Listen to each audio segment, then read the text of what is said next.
Baik, saya akan menjelaskan definisi dari kata eigen. Eigen berasal dari bahasa Jerman yang artinya asli ataupun karakteristik. Nah, secara sederhananya, nilai eigen ini menunjukkan nilai karakteristik utama dari sebuah matriks berukuran n kali n. Jadi, jika A adalah matriks n kali n, maka vektor tidak 0x di Rn disebut vektor eigen dari A jika Ax sama dengan perkalian suatu skalar lambda dengan x, yaitu Ax sama dengan lambda x. Nah, skalar lambda disebut nilai eigen dari A, sedangkan x dinamakan vektor eigen yang berkoresponden dengan lambda. Nah, selanjutnya, ketika vektor ini dikalikan atau ditransformasi oleh sebuah matriks persegi A berukuran n kali n, maka hasil transformasinya itu Ax tetap berada pada garis yang sama dengan vektor aslinya atau x. Nah, hasil transformasi tersebut hanyalah perkalian skalar atau pelipatan dari vektor aslinya. Secara sederhana, vektor eigen adalah satu-satunya vektor yang arahnya tidak berubah. Artinya hanya diperpanjang, diperpendek, atau dibalik setelah dikenai transformasi matriks tertentu. Nah, faktor kelipatan atau skalar yang dihasilkan dari transformasi ini disebut nilai eigen. Hubungannya selalu mengikuti persamaan karakteristik aljabar linear, yaitu Ax sama dengan lambda x. Selanjutnya, pada slide ini saya akan menjelaskan tentang diagram skala dan arah vektor eigen. Nah, pernyataan di sini, jika nilai lambda lebih besar atau sama dengan 0, maka arah vektor tetap. Dan jika nilai lambda lebih kecil dari 0, maka arah vektor berlawanan. Selanjutnya, jika nilai mutlak lambda besar, maka panjang vektor semakin besar. Dan yang terakhir, jika nilai mutlak lambda kecil, maka panjang vektor memendek. Bisa kita lihat pada gambar ini, panah berwarna biru menunjukkan vektor awal, dan panah berwarna abu-abu menunjukkan vektor hasil setelah dikalikan dengan nilai eigen lambda. Pada panah pertama menunjukkan kondisi saat lambda bernilai positif dan lebih kecil dari 1. Arah vektor tetap sama, namun panjang vektor menjadi lebih pendek. Nah, hal ini menunjukkan bahwa lambda hanya memengaruhi panjang vektor tanpa mengubah arahnya. Sekarang kita lihat pada panah yang kedua. Panah kedua menunjukkan kondisi saat lambda bernilai positif dan lebih besar dari 1, dan arah panjang vektor bertambah. Artinya, vektor mengalami perubahan. Selanjutnya, kita lihat panah yang ketiga. Panah ketiga menunjukkan kondisi saat lambda bernilai negatif dengan nilai mutlak kecil. Arah vektor menjadi berlawanan, dan panjang vektor mengecil. Terakhir, kita lihat panah keempat. Panah keempat menunjukkan saat lambda bernilai negatif dengan nilai mutlak besar. Arah vektor menjadi berlawanan, namun panjang vektor menjadi lebih besar. Pada slide ini, saya akan menjelaskan tentang hubungan antara nilai eigen dan matriks balikan. Nah, pernyataan di sini, sebuah matriks persegi A memiliki balikan jika dan hanya jika 0 bukan merupakan nilai eigen dan matriks tersebut. Nah, makna dari pernyataan tersebut adalah apabila suatu matriks memiliki nilai eigen 1 sama dengan 0, maka matriks tersebut tidak memiliki inverse atau tidak dapat dibalik. Sebaliknya, jika semua nilai eigennya tidak bernilai 0, maka matriks tersebut memiliki balikan. Selain itu, dinyatakan juga bahwa jika matriks A memiliki balikan, maka determinan A tidak sama dengan 0. Nah, dengan demikian, nilai eigen 0, determinan 0, dan tidak adanya inverse merupakan konsep yang saling berkaitan.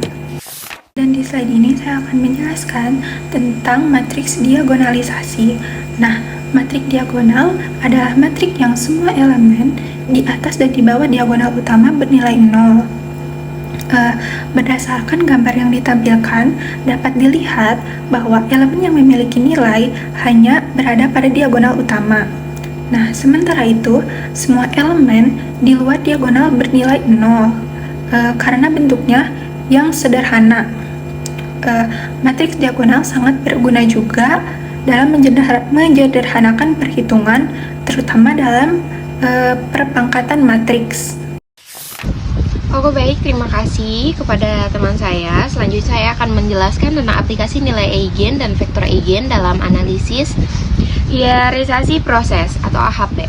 Untuk AHP sendiri itu merupakan metode untuk menurunkan skala rasio dan perbandingan antara kriteria yang digunakan dalam analisis pengambilan keputusan. Selanjutnya ada pengaplikasian nilai dan vektor eigen. Yang pertama ada grafika komputer. Nilai eigen dan vektor eigen digunakan untuk transformasi objek seperti rotasi, skala, dan deformasi. Untuk yang keduanya di situ ada fisika. Untuk yang pertama di antara fisika yaitu getaran mekanis. Nilai eigen memberikan kuadrat frekuensi natural, sedangkan vektor eigen memberikan mode getaran dan berkorespondensi. Maaf. Yang kedua ada di aliran panas, yaitu nilai eigen menunjukkan laju penyebaran panas, sedangkan vektor eigen menunjukkan pola distribusi panas. Yang ketiga ada di mekanika kuantum, nilai eigen memberikan tingkat energi yang memungkinkan dari sistem kuantum, sedangkan vektor eigen memberikan kendala kuantum yang berkorespondensi. Ada juga yang ketiga pengaplikasian nilai dan vektor eigen. Yang pertama ada di biologi, dinamika polusi. Nilai eigen terbesar menentukan apakah populasi bertambah, stabil, atau punah, sedangkan vektor eigen menunjukkan proporsi populasi atau umur. Untuk yang kedua, sistem pendukung keputusan. Nilai eigen membantu menentukan bobot kepentingan, sedangkan vektor eigen memberikan probabilitas pilihan terbaik. Untuk yang ketiga, ada di ekonomi. Nilai eigen menunjukkan stabil atau tidaknya sistem ekonomi, sedangkan vektor eigen menunjukkan sektor paling berpengaruh. Sekian dari saya, akan dilanjut oleh teman saya. Terima kasih.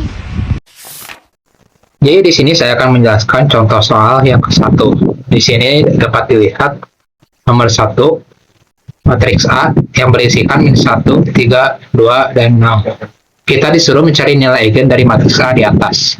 Langsung saja ke cara penyelesaian. Jadi langkah pertama kita menggunakan rumus dasar untuk mencari nilai eigen, yaitu determinan dari lambda dikali matriks identitas dikurangi matriks A sama dengan 0. Selanjutnya, kita membentuk matriks lambda 1, yaitu matriks identitas yang setiap elemen diagonalnya dikalikan dengan lambda.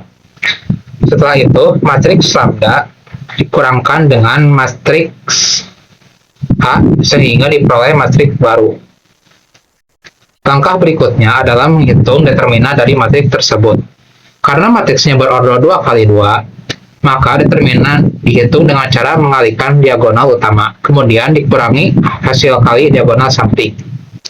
Dari perhitungan tersebut diperoleh persamaan kuadrat lambda pangkat 2 ditambah lambda dikurangi 6. Kemudian persamaan tersebut kita faktorkan, sehingga menghasilkan dua nilai lambda, yaitu lambda sama dengan 2 dan lambda sama dengan min 3. Jadi, dapat disimpulkan bahwa nilai eigen dari matriks A adalah lambda sama dengan 2 dan lambda sama dengan min 3. Sekian dari saya, terima kasih. Ini saya akan mengerjakan untuk soal yang kedua, yaitu matriks A 3 kali 3, dan untuk soal ABC-nya, yang A cari nilai eigen dari matriks A di atas, dan yang B cari vektor eigen dari matriks A di atas. Langsung saja ke jawabannya. Jadi diketahui jika matriks A adalah matriks segitiga n kali n, maka determinan A adalah hasil dari diagonal tengah matriks determinan A. Jadi nilai eigen matriks di atas adalah nilai eigen sama dengan 1,2 dan 3. Dan untuk jawaban soal B, yaitu rumus mencari vektor eigen, nilai eigen dikali matriks identitas dikurangi matriks A kali X sama dengan 0. Jika eigen sama dengan 1, maka nilai eigennya dimasukkan ke tiap-tiap matriks identitas. Jadi untuk hasilnya min 2x dikurangi y sama dengan 0, y sama dengan min 2x, dan untuk persamaan kedua min X3 dikurangi 3 dikali min 2X dikurangi 2Z sama dengan 0. Dan 3X dikurangi 2Z sama dengan 0. Dan Z sama dengan 3/2 dikali X.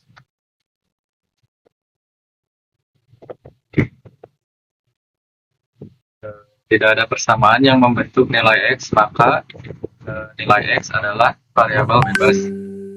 Jika kita mengambil X sama dengan 2, maka kita mendapatkan hasil Y sama dengan 2 min 4, 3. Dan untuk jika lambdanya sama dengan 2, kita masukkan juga ke matriks identitasnya. Dan menghasilkan matriks yang bernilai 1, 0, 0, min 2, 0, 0, min 3, min 3, min 1. X sama dengan 0, min 3Y dikurangi Z sama dengan 0, Z sama dengan min 3, Y sama dengan 1, atau variabel bebas. Dan untuk jika lambda sama dengan 3, kita masukkan ke matriks identitasnya menjadi 1, 0, 0, min 2, 1, 0, min 3, 0.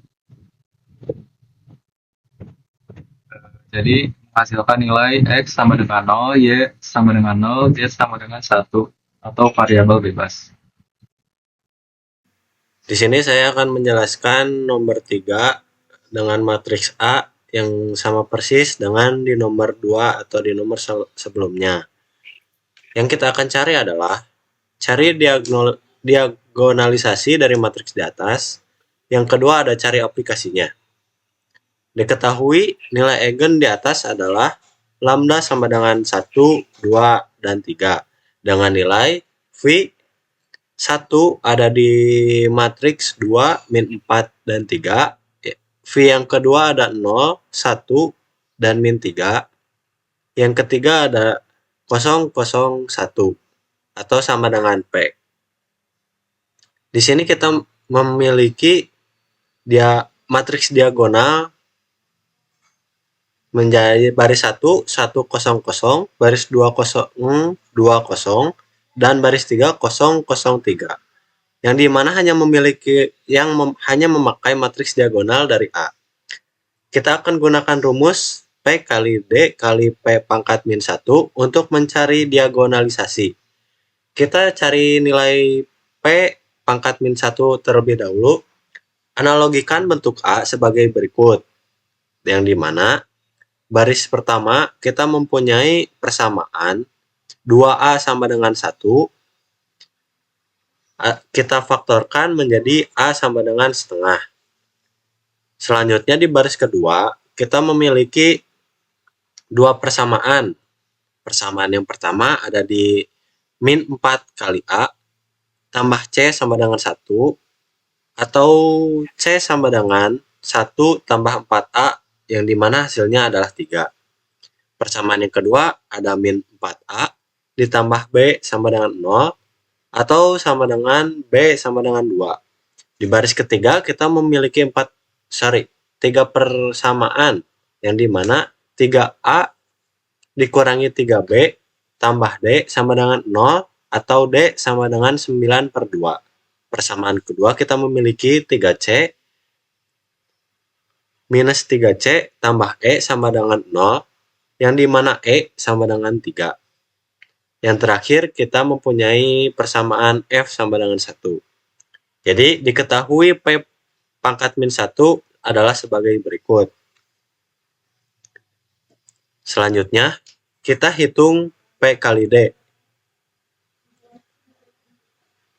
yang menghasilkan nilai 2, 0, 0, min 4, 2, 0, 3, min 6, dan 3. Kita kalikan PD di atas dengan P pangkat min 1 yang menghasilkan 1, 0, 0, 2, 2, 0, 3, 3, 3. Hal ini menunjukkan bahwa nilai PD kali P pangkat min 1 itu hasilnya sama dengan A. Kembali ke soal yang awal tadi. Dan selanjutnya kita akan menjawab 2B, yaitu pengaplikasiannya. Kita tahu bahwa lambda yang kita memiliki tiga buah lambda. Yang pertama ada lambda 1 yang menghasilkan nilai 1, lambda 2 menghasilkan nilai 2, dan lambda 3 menghasilkan nilai 3. Berarti lambda yang kita miliki adalah 3, di mana lambda tersebut adalah nilai maksimalnya. Kita gunakan rumus A kurangi lambda maksimal atau maksimum dikali X sama dengan 0. Kita tahu lambda maksimalnya adalah 3. Jadi A kurangi 3 kali X sama dengan 0. Kita hitung A dikurangi 3 atau matriks A kurangi 3 dengan hasil berikut, maka matriks mempunyai persamaan min 2X sama dengan 0.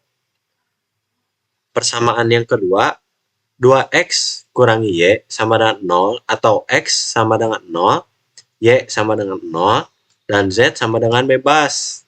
Jadi maksud yang dimaksud dengan bebas, kita bebas untuk memilih yang nilai yang kita inginkan. Karena dalam persamaan tersebut tidak ada nilai Z-nya.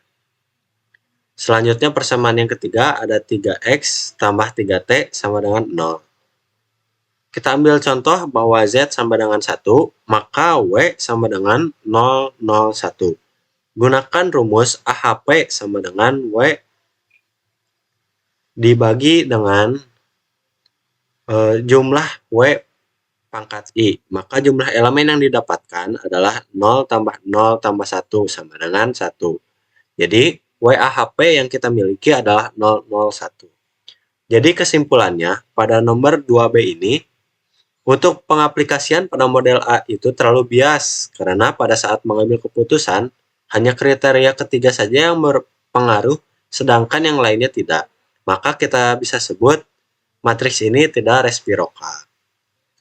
Mungkin sekian saja dari persoalan nomor 3 ini. Mohon maaf atas kesalahan yang saya ucapkan.